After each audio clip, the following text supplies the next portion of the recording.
Well, I haven't heard the bell, but the clock says 5 o'clock.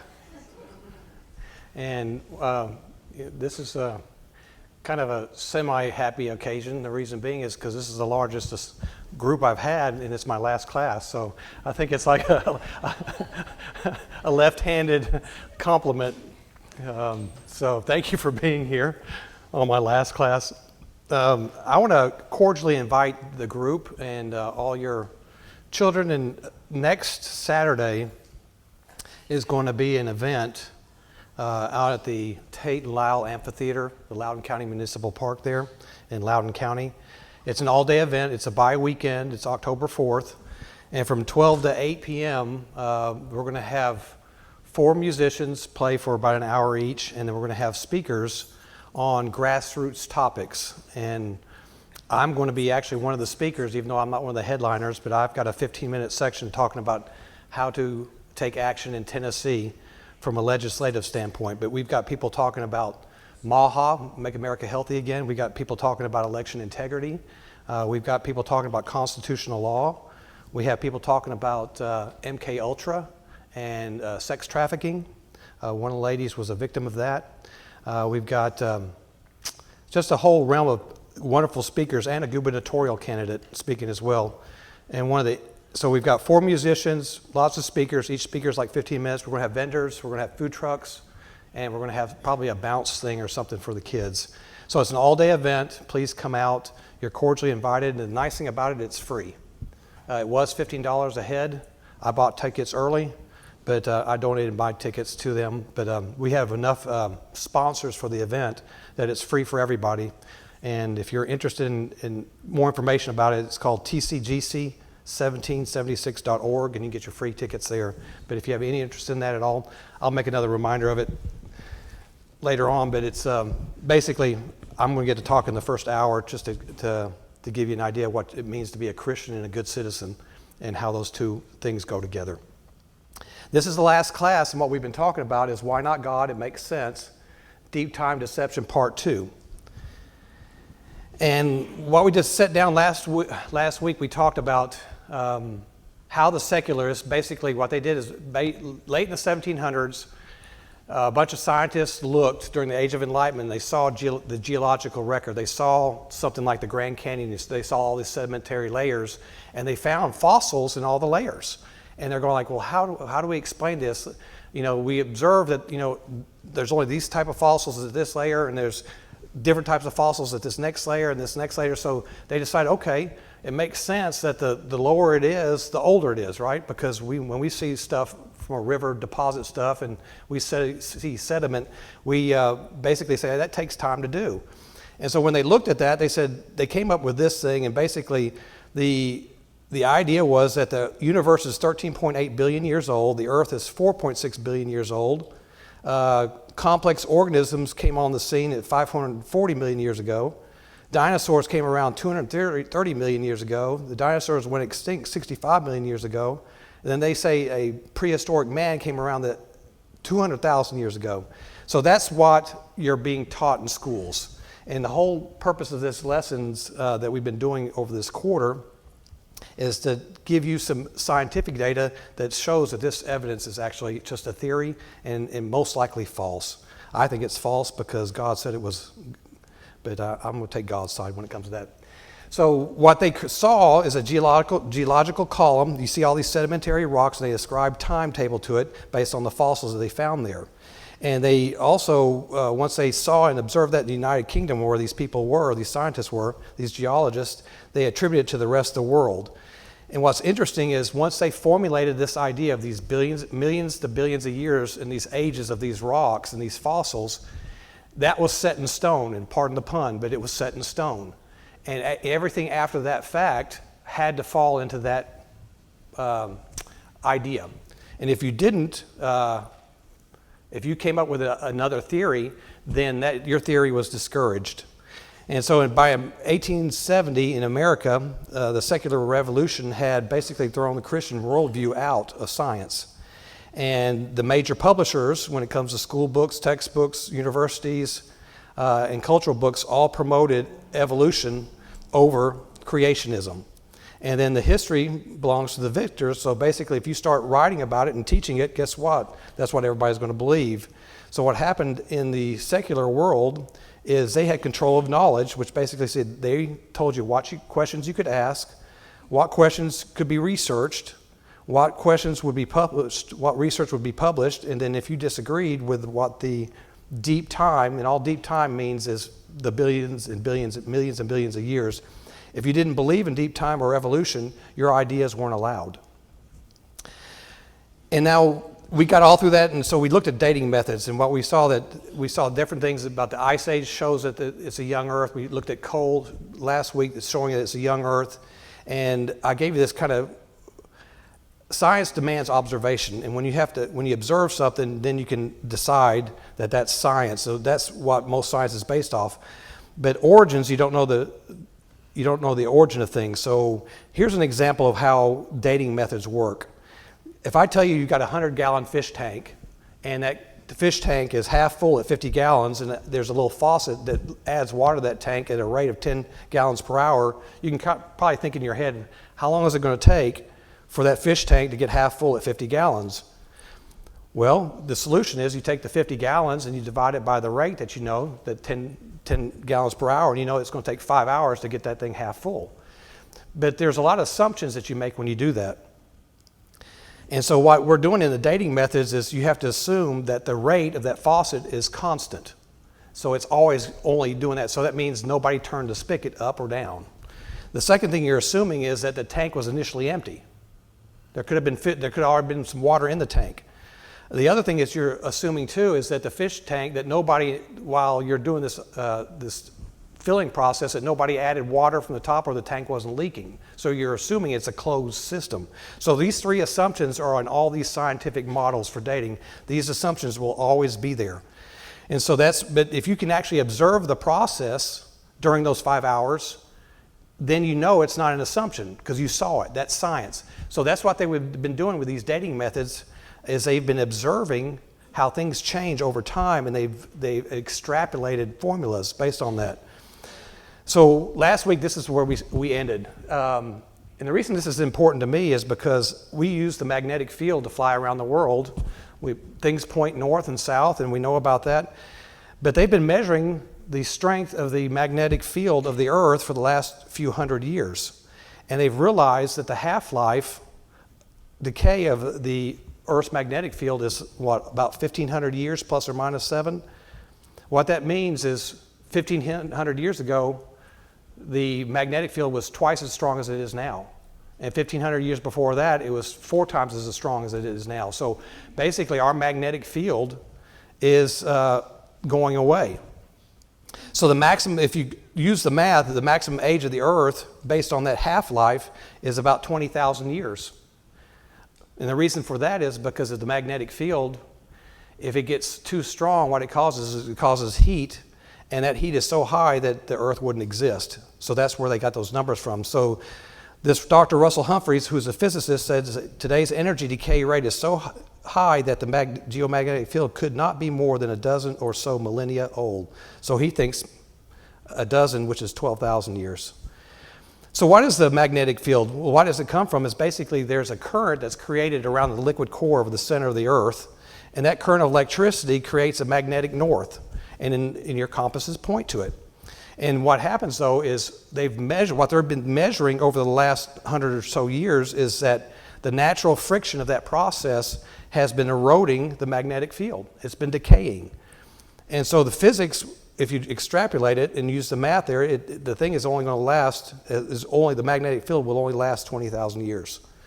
So that shows you that the Earth couldn't be more than 20,000 years old just by the decay of the magnetic field if all these things are constant. The other thing that's interesting too is in some of the lava flows that they found in some of the volcanic activity, they've been getting these rocks out, which its magnetic field swaps, it oscillates. And the scientists can't explain why. And right now you'll see some podcasters out there talking about that they're expecting the magnetic field to flip and the North Pole and the South Pole to swap, and then it cause another ice age. So I've seen lots of people talking about that. And that's based off of this half-life decay. They think that it's accelerating. But the thing that really I wanted to show you about that. The other thing that was interesting about, another thing that shows that the age of Earth is young is because the genetic code, we as human beings, we have about 100 mutations per generation. So every 25 years, about 100 mutations are put into our DNA code. And natural selection, which is what Charles Darwin believed in, and says that we evolve, says that these mutations have to be beneficial, and then they have to be chosen. Well, what's unproven about that is that math says when something is not beneficial, when something, that mutations only do bad things. And so if you have bad things accumulate, it actually decays. So mutations actually destroy information. They don't create beneficial ones. So it's called basically genetic entropy, but here's the important thing why the Earth is young, is because it says in about 300 generations, according to this 100 per generation mutation rate that they can actually calculate now and they observe through the DNA process. In 300 generations, humans will be extinct because there will be so much damage to the DNA code. So basically, how many generations have we had now? Up and from between us and Adam has only been about 200 generations at the most. So we've got 100 generations left on our genetic time clock. So based on this decay rate. So that also shows you that we have about 100 generations is about 2,500 years. So according to our genetic clock, we've got maybe 2,500 years left before man doesn't exist anymore from a DNA standpoint. Now the other thing is, remember I said that they say that humans have been around for 200,000 years, and they say that based on the evolutionary model, there must be at least 8 billion graves out there, but they've only found 1,000 of them, which again shows you that there has not been that many people. And if we came from monkeys, as they say we have, which was 6 million years ago, then there should be trillions of bones and graves out there, but they're not.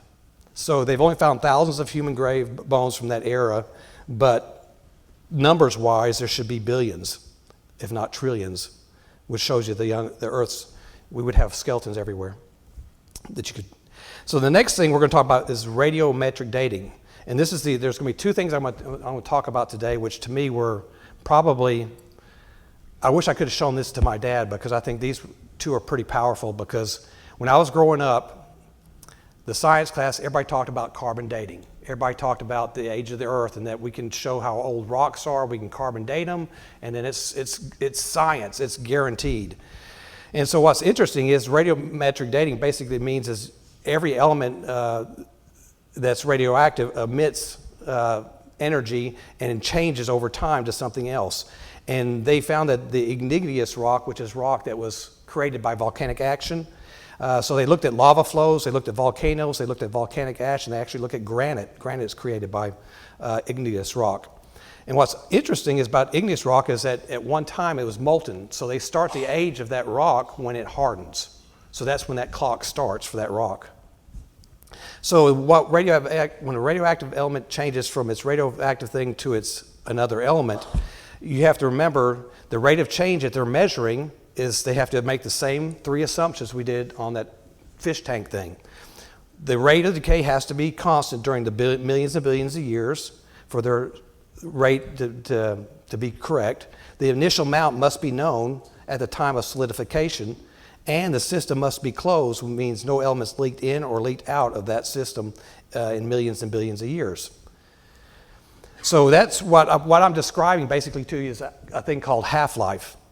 And what's the half-life? Well, half-life is when that radioactive element is changed to a stable element that doesn't change. And that's the radioactive element is called the parent element, and the daughter element is called the daughter because it's the offspring of the parent. And so the radioactive element becomes the stable element. And so are the first three things they use to date things using radiometric dating. We've all heard of carbon-14, but look at the half-life of carbon-14. In just 5,730 years, carbon-14, there's only half as much left there. But look at uranium and lead. Uranium is what we created the atomic weapons out of. Uranium changes to lead, but it takes 4.5 billion years for the first half of that uranium to disappear. And they can measure that. They've measured these numbers. They'd see that potassium changes to argon, and it has a half-life of 1.25 billion years from what they've measured. Why is there such a discrepancy? Well, there's problems with assumptions. You have to assume that the rate's been constant the whole time. You have to assume that the starting quantity was zero or known, and you have to assume that the system was closed. And the basic law of science is the more assumptions you make, the greater potential error that you'll have. And the other interesting thing too about these dates is whenever they got a date that didn't make sense to that geological column that they created from those sedimentary rocks, where they said, okay, this is 540 million years old, this is 400 million years old, this is 300. When they look at those rocks and they say, one of these things that they date using this method, if that didn't come out in the right place, the number didn't match where it was in the geological record, they didn't use the date. They wouldn't publish it. They would throw it out. So, but what they've shown here in modern experiments, which we're going to get to in a little bit, is that they've successfully changed the decay rate of things. So here's radiometric dating. It's been around for 100 years.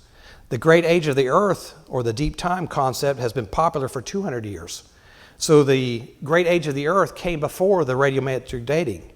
So in the late 1700s, people observed that the rocks were layered and that there was fossils in those rocks, and each had distinctive types of fossils. So that gave rise to the thing which we call fossil succession. So each fossil that's higher up in the rock bed is younger. So the oldest ones are on the bottom and the youngest ones are on top. When radioactivity discovery came out in 1897, by 1905, they were already starting to date things using radioactive, and by the 50s, it became established. But anytime dates were discovered in those established radioactivity dating methods, when it didn't fit the fossil succession, that data was not allowed and it wasn't considered science. So what happened was a group of scientists in 1997 got together. There were 7 of them plus a Hebrew scholar, and they said, we're going to date the Earth based on the radioactive dating and find out why God says that the Earth is 6,000 years or so old, but all the scientists are saying this is billions of years old. How are we going to reconcile this? Because we're scientists, we're going to have to go back and look and see what these numbers were. So they've spent 8 years researching things, and the two that I'm going to talk about is carbon-14 dating and helium diffusion in zircon crystals. These are the doctors. And if you notice, they all have PhDs. There's a soft rock geologist. There's a geophysicist. They had a Hebrew scholar who looked at the Old Testament, especially Genesis, and about the days. And then you had 3 physicists, a hard rock geologist, and also a meteorologist. Those were the 3 PhDs, and they all came from Sandia Labs or the labs out in New Mexico. So these are all reputable men. And these are all the areas that they wanted to look at. They wanted to look at carbon-14 dating and helium diffusion and the rest of those, which I won't go into. So this is what they started in 1997, and this is what they came up with. These were the conclusions, and we'll go in more detail about each one of these conclusions. But it says basically a large amount of radioactivity decay has occurred. With the uranium to lead, it's been 4.5 billion years of decay.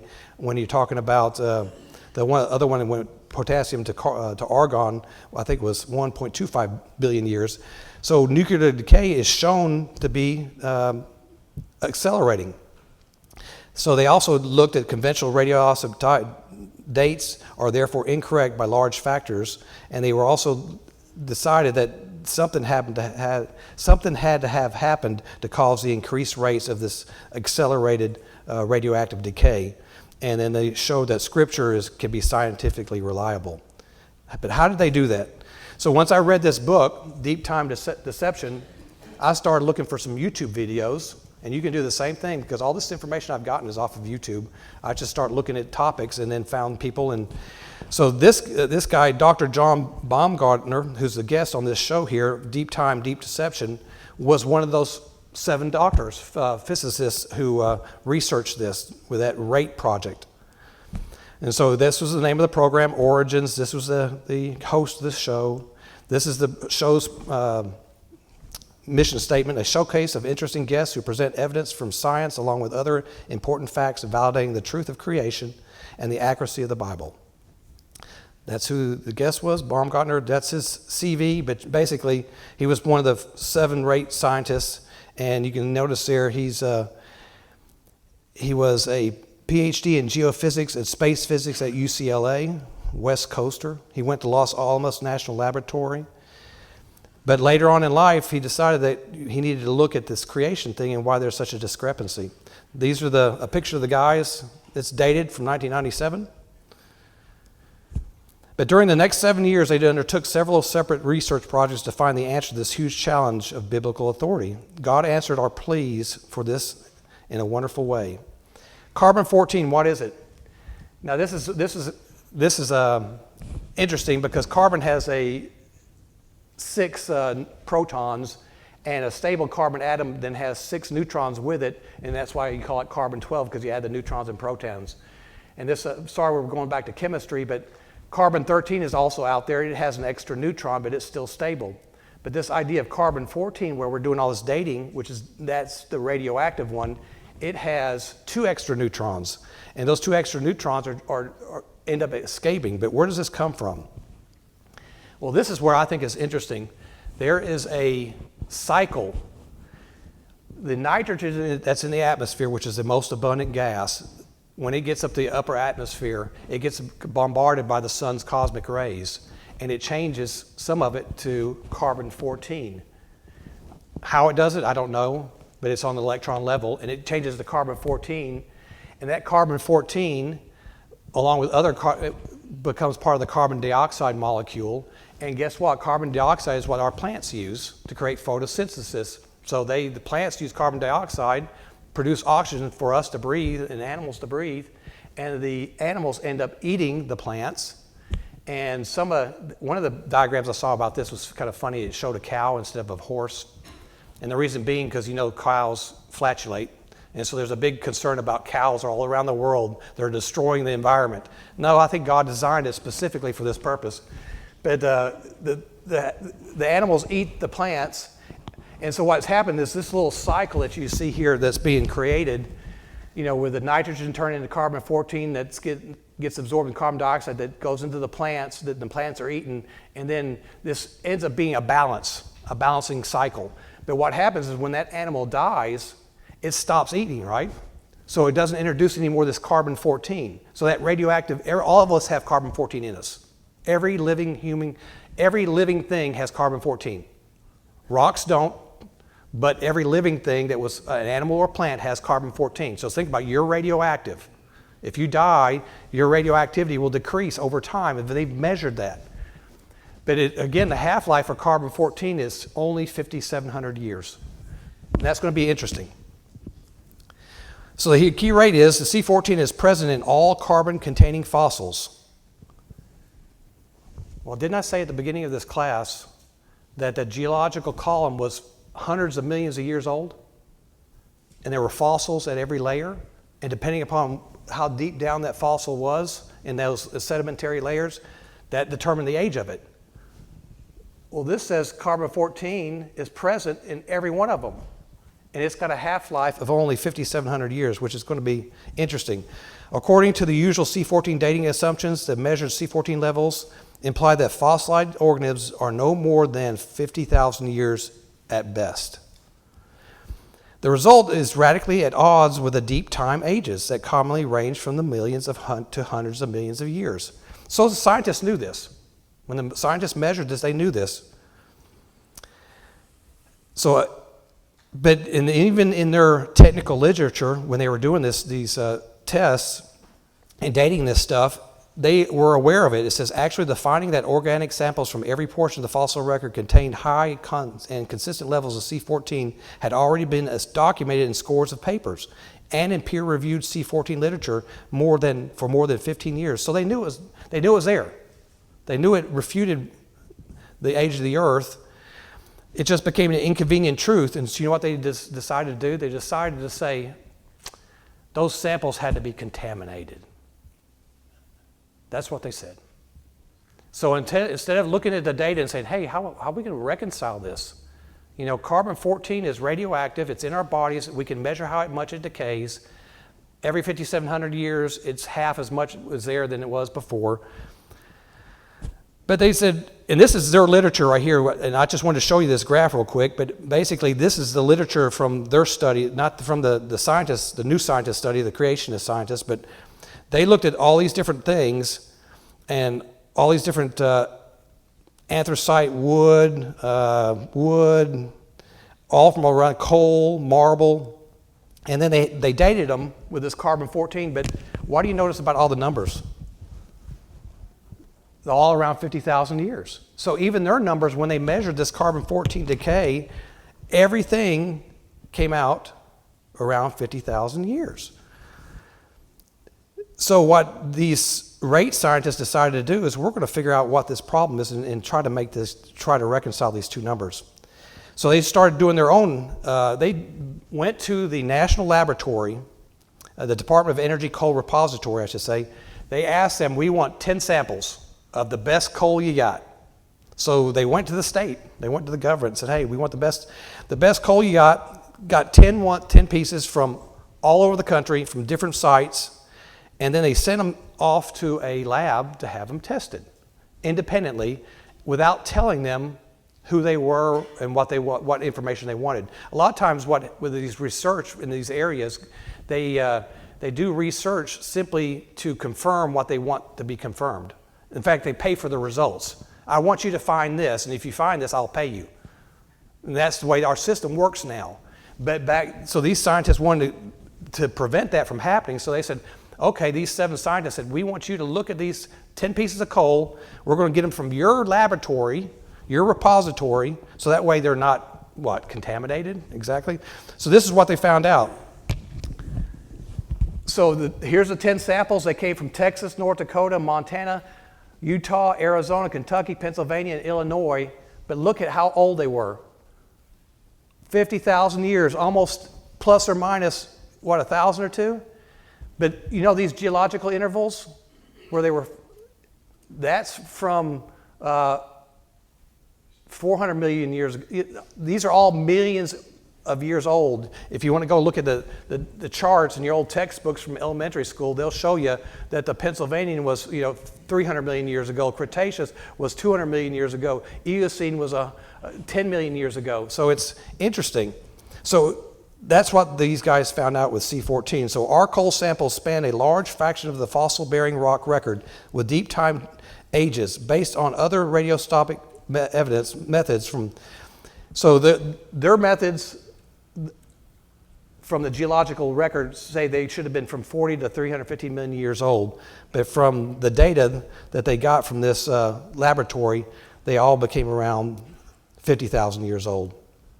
But why did our samples give C14 dates of 50,000 years when the Bible says the flood took place only roughly 5,000 years ago? Well, that's because you're assuming it remained constant, and you assume that it was a closed system, but prior to the flood, it was a different system than after the flood. If you read the document, it never rained before the flood. And then the volume, the water of the air and the water underneath the ground broke up and disturbed the entire system. So that accounts for the change. So that's basically the answer. Now the part 2 part, which is to me another interesting thing, is they also reviewed key findings that not only was a C14 present in all fossils, and they find that it applies that all fossils are merely thousands of years old and not tens of thousands or hundreds of millions of years old. In other words, the C14 dating method is our friend. And to go one step further, we know diamonds are the hardest of the elements, or whatever, and diamonds are made from coal that's been deep in the earth and pressurized, and over billions of years this diamond's produced, and that's why when you have an engagement ring you wear a diamond, because it's got all this value. Well, they found C14 in diamonds, which was impossible, and they sent that off to the lab and proved that too. And then the scientists the secular scientists don't know how to deal with this problem because C14 shouldn't be present in the hardest rock there is. But it's there, so it can't be billions of years old. At most 20,000 according to C14 dating methods. So why do other radioisotopic methods give such vast ages, millions and billions of years, when they applied to Earth's rocks? Well, one reason is because we're forcing it into it. But the radio decay is real. So the second part of this little YouTube series that I watched, Dr. Baumgartner answered the question, and he said, basically, it's your assumptions that are wrong. And so what he just said, he wants to show how the millions and billions fits into thousands. And the way he did that is we'll see something very interesting. That same group of 7 scientists came up with another approach. They said, okay, we're not going to say that the radio decay is false. We're going to say it's true.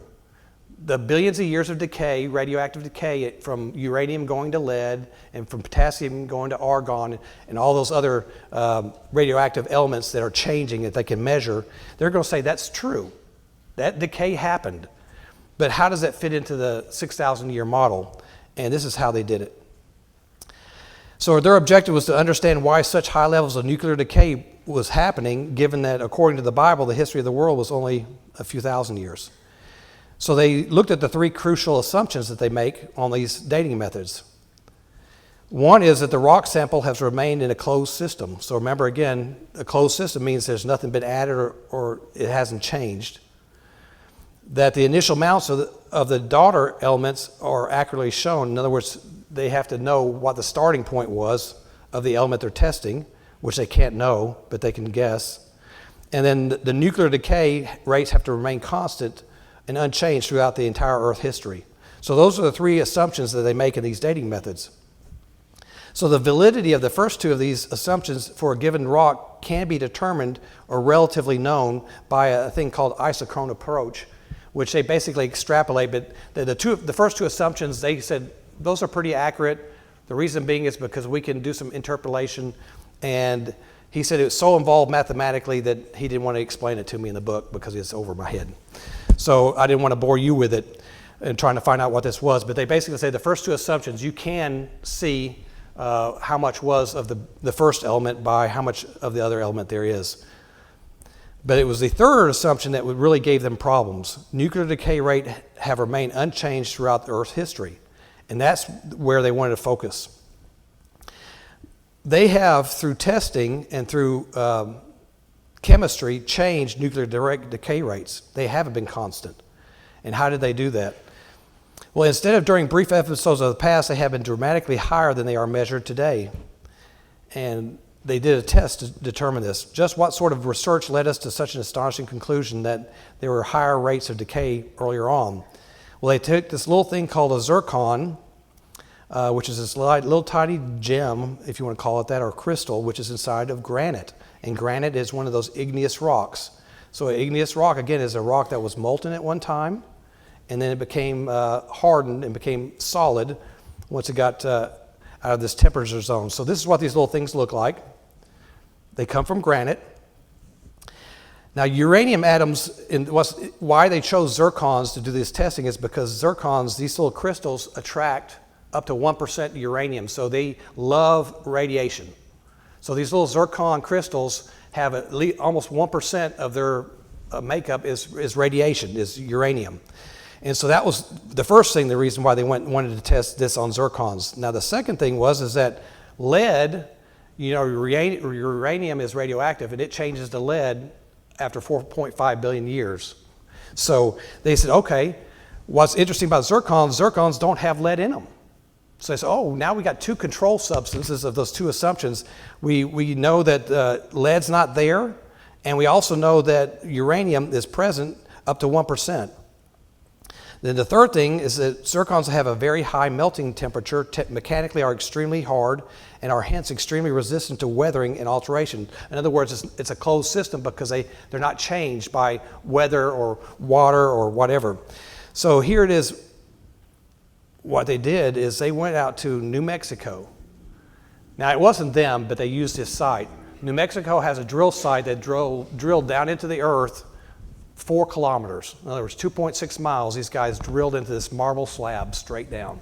And they took samples from every spot. And why they chose zircon is because when zircon changes from U-238, which is uranium, to lead, which is that Pb-206, helium is gotten rid of. It makes helium in that process. So helium is out process. So these little crystals, as that uranium is changing to lead, helium is being produced. As you know, in a helium balloon, you know those things after time start sinking, right? Because the helium gets through the skin of that balloon. The same thing happens in these crystals.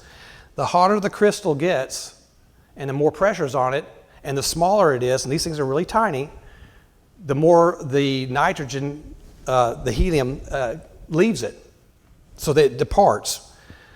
So what happens in this is, look at these levels. This is that mine shaft. It goes down 4 kilometers, about 2.6 miles. All these black numbers here are the numbers that this guy in 1982 measured. And he said this is how much percent of helium was left. Down at this level, at 277 degrees Celsius, there's only 0.1% helium left. But up here, closer to the surface, at just under 1 kilometer, at 95 degrees Celsius, there's 80% of the helium still there. And they end up creating a math problem out of this. So at the beginning of the RAPE project, they knew, based on how fast it migrates through the other soils, that the observed high levels of helium retention were not consistent with the 1.5 million years assigned to these rocks. So without knowing the actual migration of the rate of the helium zircon, they could not make a strong case about why these rocks were 1.5 billion years old. So they said, how are you going to measure how this helium is getting out of there? And what they did is they went back to the lab and got chunks from 1 kilometer and 1.5 kilometers, and they broke it up into these little zircon crystals. They did microscopic tests on it, electron microscope, took pictures of it, and that little crystal is about the width of a hair. So that's to give you an idea what size these crystals are. They're very, very, very tiny. And then they sent those crystals off to a guy and didn't tell him who they're from and what their end objective was. They said, we want you to test these little zircon crystals and tell us what the math problem is on how they're escaping.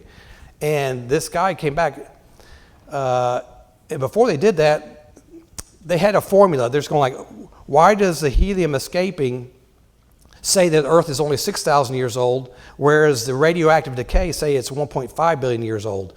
And so there's a 100,000 factor difference between the two curves. The curves are the same, but basically they wanted to know why the big difference. And so what they did is they mapped it out themselves. Let me go back. They mapped it out themselves and said, okay, in 2000, they published their results on what they thought was going to be the numbers. And then this guy in 2003 at this lab, so these are the numbers right here that they came up with, that they said that curve continues on, and all our data says it's going to be 6,000 years according to our math. And then the guy they sent this test off to said that with 95% accuracy that his numbers came out exactly the same as theirs. And he didn't know. So why do those two numbers disagree? Well, the thing is, they couldn't explain it. But they could explain this, is that somehow what's happened is that 1.5 billion years worth of radioactive decay has happened in those crystals in just 4,000 to 6,000 years. So that's what they did, is they basically created two clocks. And they said one clock says it's 6,000 plus or minus 2,000 years, and the other clock, the first clock is a helium diffusion rate, and the second clock is a uranium nuclear rate, and said all this decay, that 1.5 million years worth of decay, has happened in 6,000 years. And the only way they could explain that is because the rates have been accelerated. So our study of helium retention in zircons showed that 1.5 billion years worth of nuclear decay has occurred within the last 4,000 to 6,000 years, 4,000 to 8,000 years. It's 6,000 plus or minus 2,000. So that logically implies that nuclear decay rates have not been constant, which is that third assumption. So they proved that the assumption can't be true, but instead have been dramatically higher during brief episodes in the past. This is a profoundly significant result. So nuclear decay rates have remained unchanged throughout Earth history was the assumption, but not only did that test and the carbon-14 test, these two tests also came up with the same conclusion. So the immediate implication is that radioisotope dates based on assumption of constant nuclear decay is an error by large factors, and those factors can be as high as 500,000.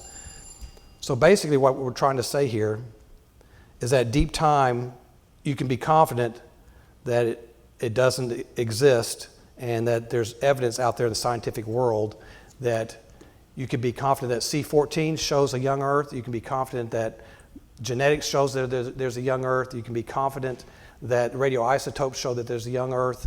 And you can go into these scientists, when they find stuff that refutes their viewpoint, they ignore it.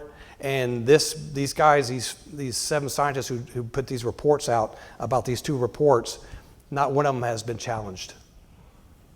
They have been talked about on social media, but nobody's willing to do a peer-reviewed research to prove them wrong. So it stands out there as being true. So C14 says there's a young Earth. So thank you for your time.